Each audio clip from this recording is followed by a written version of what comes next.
안녕하세요. 매일 새로운 사연을 전하는 읽어주는 사연 라디오입니다. 구독과 좋아요, 많은 공유 부탁드립니다. 오늘의 사연 시작할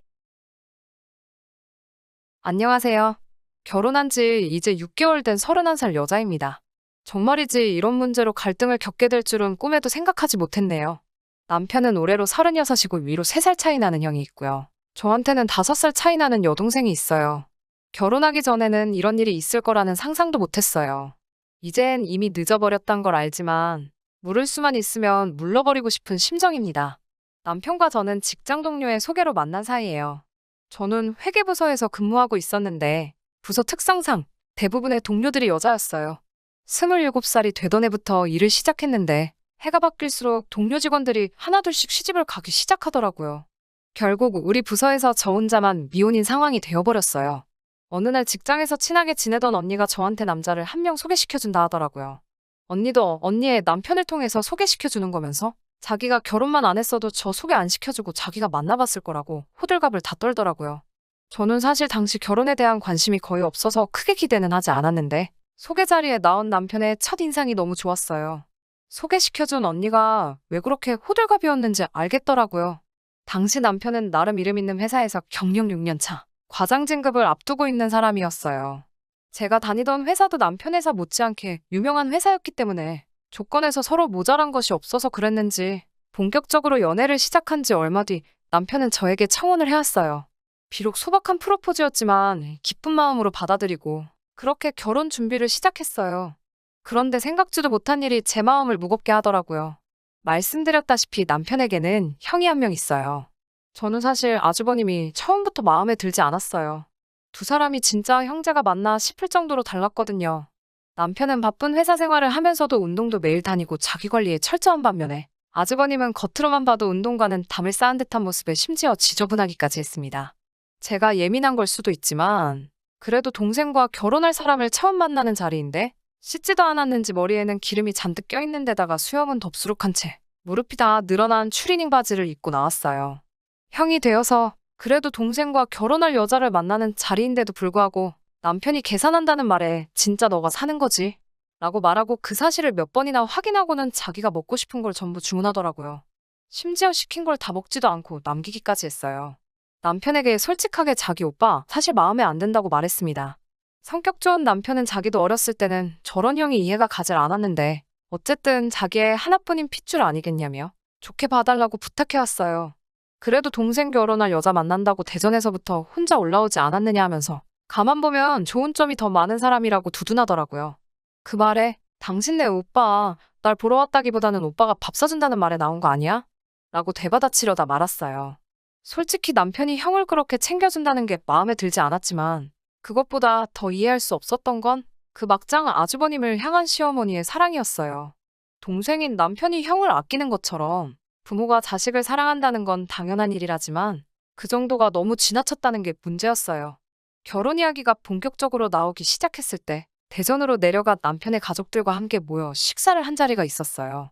40이 가까워가는 나이인데도 그 모양 그 꼴이라 그랬나? 응석을 부리고 있는 아주버님을 시어머니가 아주 쩔쩔매면서 어르고 달래더라고요. 하지만 시어머니는 그걸 첫째가 성품이 고와서 욕심 많은 제 남편한테 모든 걸 양보했기 때문에 아직 자리를 못 잡으신 거라 하시며 감사시더라고요. 제 남편이 욕심이 많다는 말도 이해가 가질 않았어요. 연년생이었다면 집안 사정 때문에 한 사람이 대학을 포기할 수 있다고 치더라도 3살이나 차이가 났음에도 이 정도의 차이가 있는 건 아주버님이 전혀 노력을 하지 않은 것 아닌가요? 물론 제 생각을 그 자리에서 누구에게도 말하지는 않았습니다. 남편도 그런 말을 들으면 화를 낼 법도 한데 시어머니가 남편이 욕심이 많아서 형이 모든 걸 양보했다는 뉘앙스의 말을 하실 때마다 남편은 허허 웃으면서 미안하다고만 대답하고 말뿐이었어요.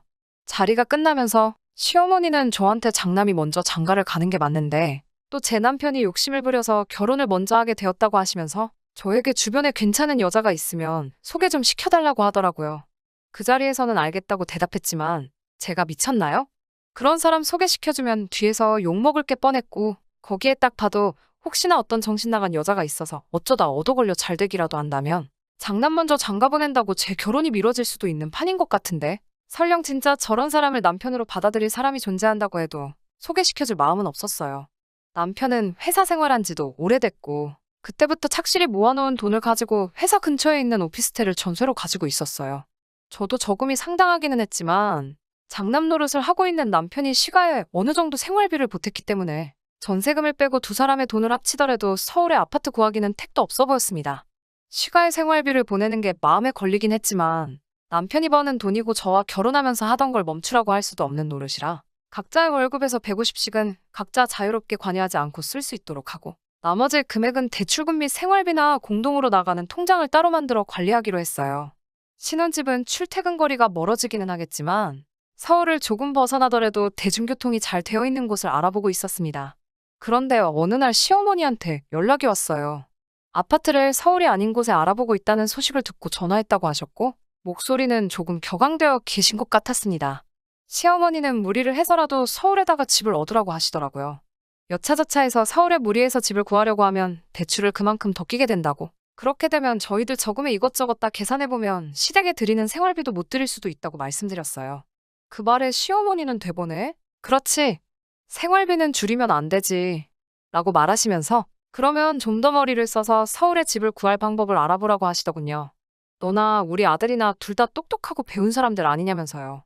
하지만 서울 집값이랑 저희가 배운 거랑 무슨 상관이 있겠어요. 그래서 서울에 꼭 집을 구해야만 하는 이유가 따로 있으신 거냐고 물어봤어요. 시어머니는 그 말에 이제 첫째도 자리 잡고 장가를 가려면 아무래도 대전보다는 서울에서 지내는 게 맞지 않겠냐고 하시더라고요. 대전 바닥이 터가 안 좋고 좁아 터져서 우리 첫째가 기도 못 펴고 있는 거라고. 첫째도 서울에서 생활을 해야지 장가도 가고 자리도 잡지 않겠냐는 말씀을 하시고 잘 좀 알아보라는 말만 한 번 더 반복하시고는 전화를 끊으셨어요. 무슨 말씀을 하시려는 건지 처음에는 전혀 이해를 하지 못했지요. 그러다가 문득 시어머니가 혹시 아주버님을 우리한테 보내려고 하는 건가? 하는 생각이 들더라고요.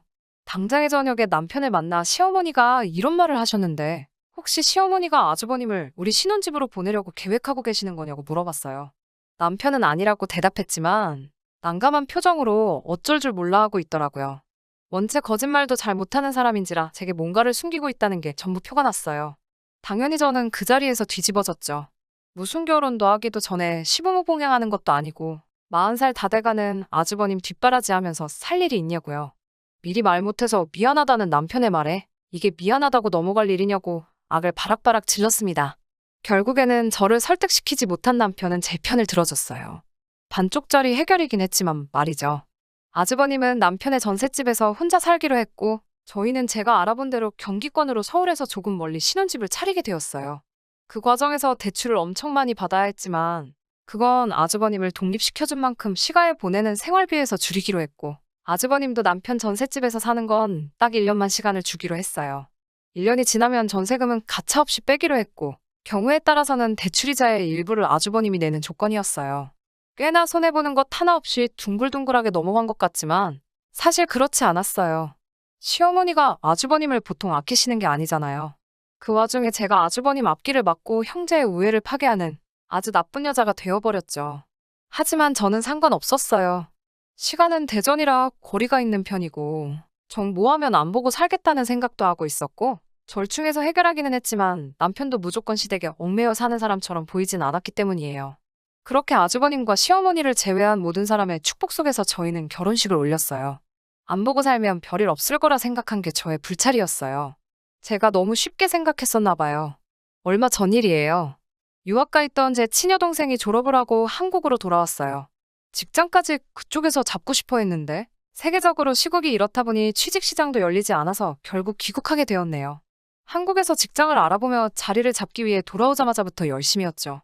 동시에 여러 군데서 면접을 봐야 했어서 서울에 올라오면 짧게는 이틀에서 길게는 일주일 정도를 저희 신혼집에서 지내다가 내려갔어요. 그날도 면접이 끝나고 금요일 저녁에 버스 타고 내려가 보겠다고 하는 걸 남편이 밤이 늦었으니 하루 더 있다가 가라고 차로 친정까지는 데려다 주지는 못해도 점심 같이 먹고 터미널까지 태워주겠다고 말했어요.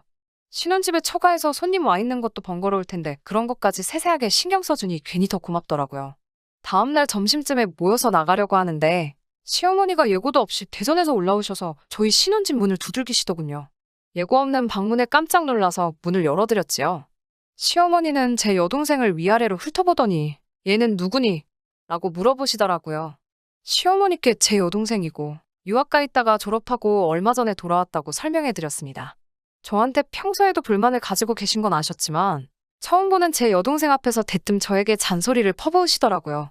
네 여동생은 이렇게 챙기면서 지금 네 아주버님이 어떤 상태인지는 아냐면서 저보고 아주 이기적이고 독하다고, 지네 가족만 챙겨서 집에서 재우고 아주버님하고는 같이 못 산다고 하는 게 아주 이중인격이라고 뭐라고 하셨어요.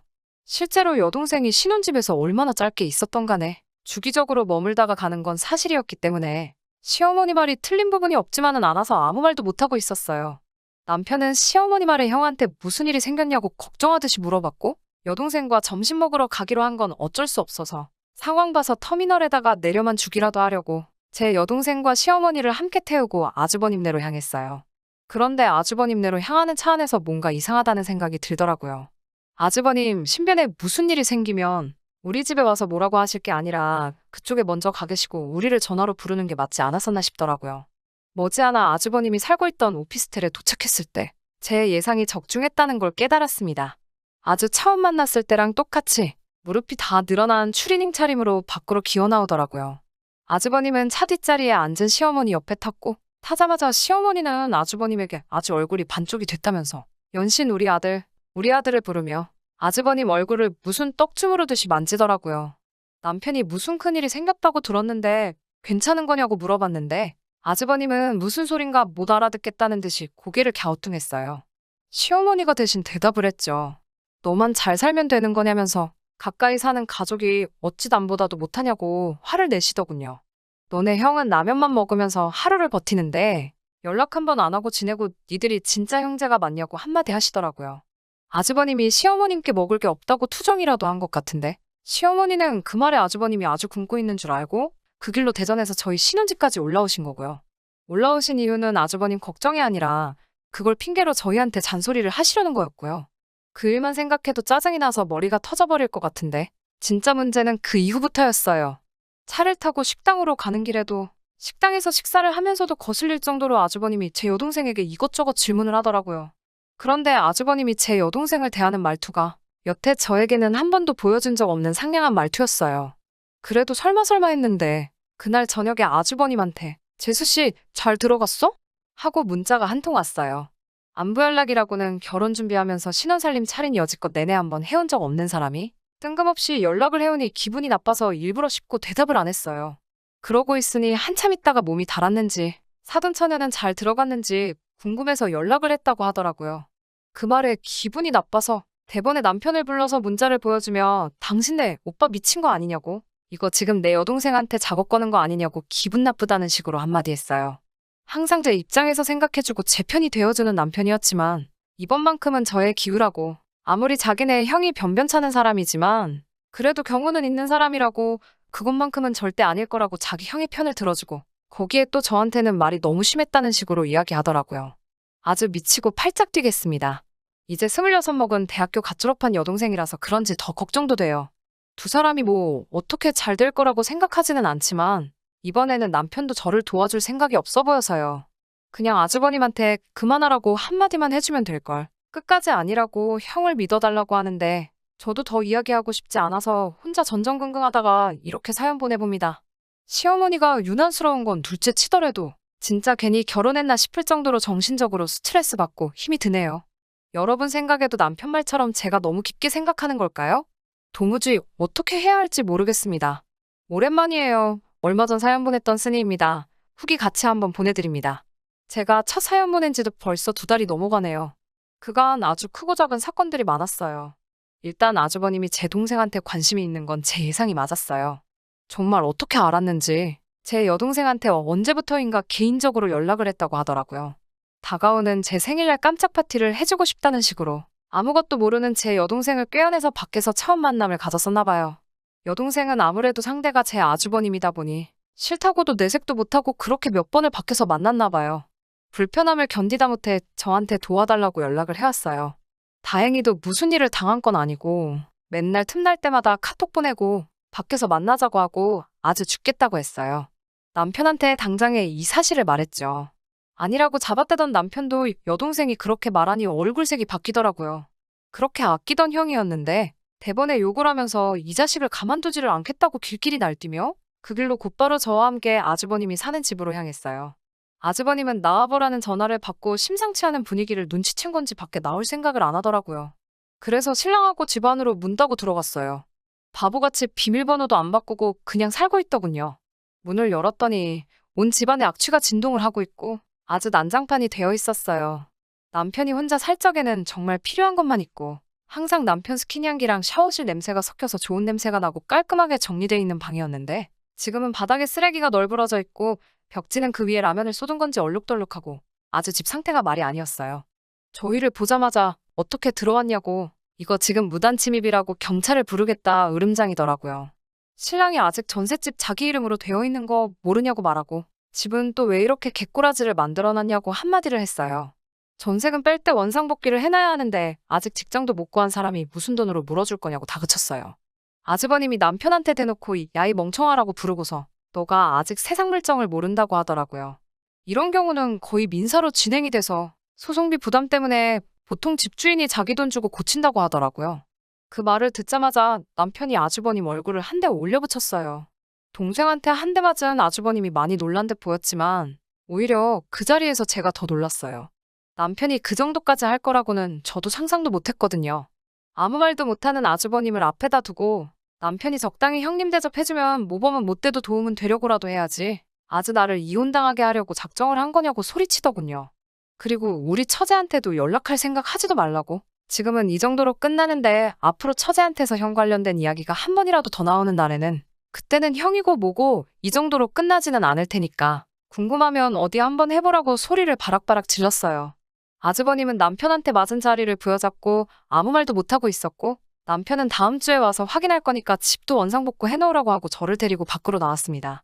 나오면서 안 하면 무단 주거 침입으로 쫓겨나는 사람이 누구인가 한번 보자고 했어요. 정말 단 한 번도 보지 못한 남편의 모습에 놀라기도 했지만 무엇보다 찍소리도 못하는 아주버님 꼬라지를 보니 아주 속이 후련하더라고요. 건물에서 나와서 아직 차 시동도 걸지도 않았는데 그새 시어머니한테 일러 바쳤는지 곧바로 전화가 오더라고요. 얼마나 목소리가 크신지 전화기 너머로 소리가 저에게 들릴 정도로 언성을 높이셨어요. 대충 듣자 하니 시어머니는 제 탓부터 하고 있더군요. 결혼 전에는 싸움 한 번 하지 않던 우애 좋은 두 형제를 제가 다 갈라놨다며 아주 마귀 같은 걸 집에 들였다고 소리를 지르셨어요. 남편이 어머님한테 형이 무슨 짓을 했는지나 알고 계시냐고 이제 막 대학교 졸업한 여자인 걸 떠나서 지 친동생 마누라의 여동생한테 찝쩍대는 게 말이나 되냐고 따졌죠. 시어머니는 그게 뭐가 어떠냐면서 요즘 겹사돈이 문제될 게 어딨냐면서 오히려 그 사실을 제 여동생 탓을 하며 폭언을 하셨어요.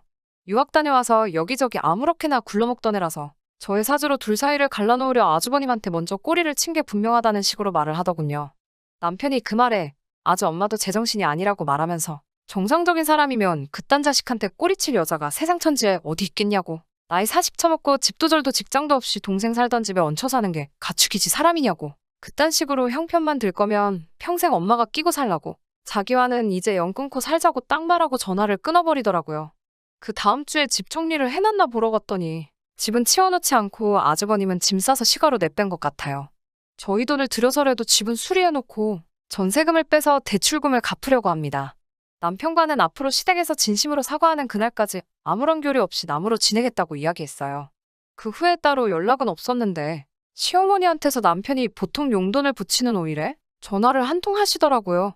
아마도 생활비를 왜 안 보내주냐 물어보려 하신 전화 같아서 제가 그냥 받지 말라고 했어요. 제 예상이 틀린 적이 없으니 남편도 이제는 제 예상을 무조건 믿어주더라고요. 이제 남편과 저 단둘이 행복하게 지내게 될 결혼 생활이 기대가 돼요. 후기까지 읽느라 길었을 텐데 끝까지 들어주셔서 너무 감사합니다. 긴 이야기 들어주셔서 감사합니다. 오늘의 사연은 여기까지입니다. 구독과 좋아요, 알람 설정해주시면 앞으로 더 좋은 사연으로 찾아오겠습니다. 감사합니다.